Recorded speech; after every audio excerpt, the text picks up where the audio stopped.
Bharatiya Janata party के राष्ट्रीय अध्यक्ष राजनाथ सिंह ने शनिवार को अजमेर जिले के विजयनगर कस्बे में बीजेपी के लोकसभा प्रत्याशी सांवरलाल जाट के समर्थन में आम सभा को संबोधित करते हुए कांग्रेस सरकार पर जमकर निशाना साधते हुए कहा कि 10 साल के उनके शासन में महंगाई, भ्रष्टाचार ने नए रिकॉर्ड बनाए हैं।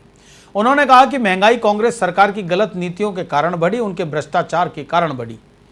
किसानों को लुभाते हुए राजनाथ सिंह ने कहा कि जब वाजपेयी जी की सरकार में वो कृषि मंत्री थे तब उन्होंने किसानों के हित के लिए एक योजना बनाई थी। इस योजना के तहत किसानों को प्रति एकड़ में पैदा होने वाली फसलों का न्यूनतम मूल्य तय कर उसका बीमा किया जाना था।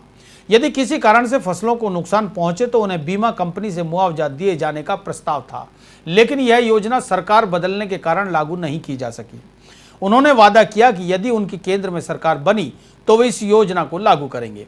युवा बेरोजगारों को लुभाते हुए उन्होंने कहा कि सभी को सरकारी नौकरी देना संभव नहीं है, लेकिन बेरोजगारों को ग्रामीण क्षेत्रों में ही लघु उद्योग लगाकर न्यूनतम दर पर ऋण उपलब्ध करवा दिया जाए तो बेरोजगारी भी दूर होगी और गांव से शहरों की तरफ पलायन भी रुकेगा। इससे पहले राजनाथ सिंह के हेलीकॉप्टर से विजयनगर पहुंचने पर उनका भव्य स्वागत किया गया। स्थानीय विधायक सुशील कंवर पराड़ा दंपति ने उन्हें बुके और तलवार भेंट कर स्वागत किया। इस मौके पर बीजेपी के प्रदेश अध्यक्ष अशोक परनामी, पूर्व सांसद राजा सिंह रावत, बीजेपी के प्रत्याशी सांवरलाल जाट, पुष्कर विधायक सुरेश रावत सहित बीजेपी के कई पदाधिकारी मौजूद थे। भारतीय जनता पार्टी के प्रधानमंत्री पद के उम्मीदवार नरेंद्र भाई मोदी ने शुक्रवार शाम विजय लक्ष्मी पार्क में 3D होलोग्राम तकनीक के माध्यम से भारत विजय रैली नामक जनसभा को संबोधित किया। कार्यक्रम पूरे भारत में 100 स्थानों पर एक साथ एक समय पर प्रसारित हुआ। 3D होलोग्राम जैसी उच्च तकनीक द्वारा आयोजित यह सभा भारत के आम चुनाव में पहली बार उपयोग में लाई गई। सभा के माध्यम से मोदी ने जनता के बीच अपना विजन डॉक्यूमेंट चुनावी एजेंडा रखा।